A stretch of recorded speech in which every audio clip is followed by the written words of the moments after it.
Hi, I'm Faiz Masango, and I'm here to talk about crimes against employees.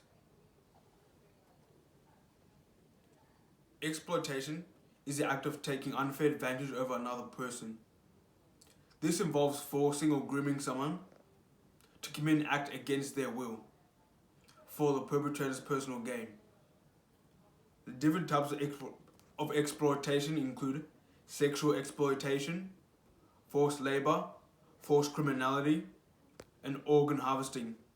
This contributes to physical, mental, social and financial harm, such as physical injury, illness, mental illness such as depression, anxiety, and PTSD, and social harm such as ill education and disconnection with others, and financial harm such as poor socioeconomic status, so poverty, and unemployment. Globalization is the interaction between two or more nations to trade goods and services with each other. And this is a process of international trade where ideas are shared, where ideas, money, resources, and populations are being shared with each other. The process of globalization is that leads to individualism and private ownership. And also, it improves the lives of employers and employees in modern society compared to those in World War One and World War Two. It also enables adequate communication between people in two different nations. However, the cons of globalization include broken relationships, misuse of resources, and authorities push working class people to work without adequate support, and that crimes and acts of violence still occur today. It also opens the door for social inequalities and social inequities such as racism, sexism, homophobia, classism, etc. I'm here to talk about the convict diamonds. The convict diamonds are incidents where diamonds coming from areas that are controlled by forces who disapprove of international governments. These used to fund military organizations to oppose governments in their societies.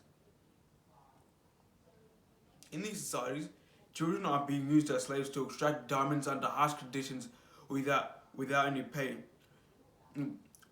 where they experience assault and exploitation and forced labor without pay. And the victims are children who are used by rebel groups to purchase ammunition and weapons to combat government officials for social injustice in their nations. These rebel groups argue that these acts are committed to stand up against colonialism and to deter people from their crimes. However, children still experience complications such as starvation, tumors, mental health issues, disengagement, interference with education, and social disconnections with others. This resulted in civil wars such as those happening in Congo, Ivory Coast, Sierra Leone, Liberia, Central African Republic, and Angola. Today, children are being forced to work to extract diamonds in countries such as Democratic Republic of Congo, Liberia, Central African Republic, and Guinea. Organizations such as UN supervises areas where child labor occurred, but actions need to be taken to enforce these crimes.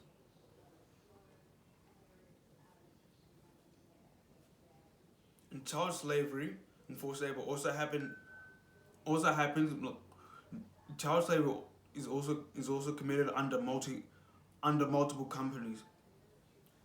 Companies such as Apple, Google, Microsoft, Dell, Tesla, and other companies are responsible for using children to extract cobalt from mines in Democratic Republic of Congo to refuel batteries for their devices. In similar incidents as to those in convict diamonds, children were being forced to work under harsh conditions. Lawsuits argue that children were being forced to work under harsh conditions, which contributed to serious injury and death in the young workers. Although Apple argued that they aimed to abolish the desire to extract diamonds from mines, UNICEF reported that 40,000 children were working in these mines. In this case, the judge decided that the company should be acquitted from such charges, as the judge concluded that these circumstances had created more speculation than harm to the victims. Therefore, the corporations were not held accountable for these offences. Exploitation still occurs in Australia today. These included incidents where immigrants were forced to work under harsh conditions with little or no pay. This is associated with xenophobia, an incident where migrants have moved to Australia to receive additional pay, to receive a better quality of jobs. However, the employers underpaid these staff, and forced them to work under harsh conditions, which made them vulnerable. Therefore, they were vulnerable to exploitation. And this graph shows below like the cases of slavery in Australia, slavery and exploitation in Australia.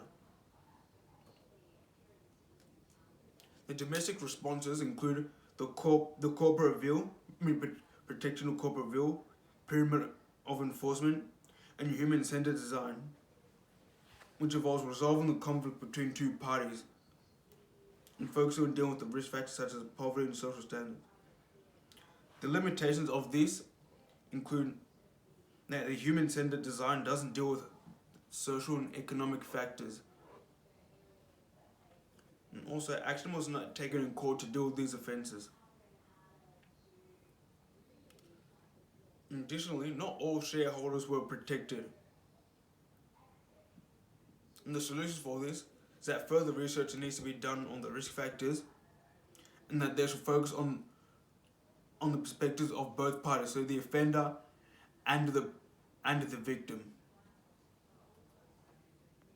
The international responses come from equity fines, resistance, and International Court of Justice. This focuses on correcting states and countries from committing these offences. The limitations of the international responses are that the International Court of Justice focuses on crimes committed by nations in Africa other than around the world, on other countries in the world. And also, businesses believe that equity fines are too expensive. And also, acts of resistance could be done through violence. And the solution for these limitations is that more research needs to be done for the crimes committed in other countries other than those in Africa. And also, crimes be handled through peace other than punishment.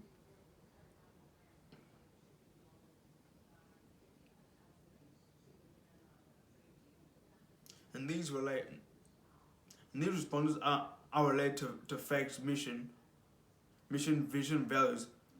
As innovation, as new methods are being made to deal with corporate crime, and communications as we're communicating with offenders and their victims to deal with the issue, and integrity as it promotes accountability for both parties, and teamwork as both people, as we're working as a team to ensure that the employees and employers are able to support each other. And here are the references. Thanks for listening.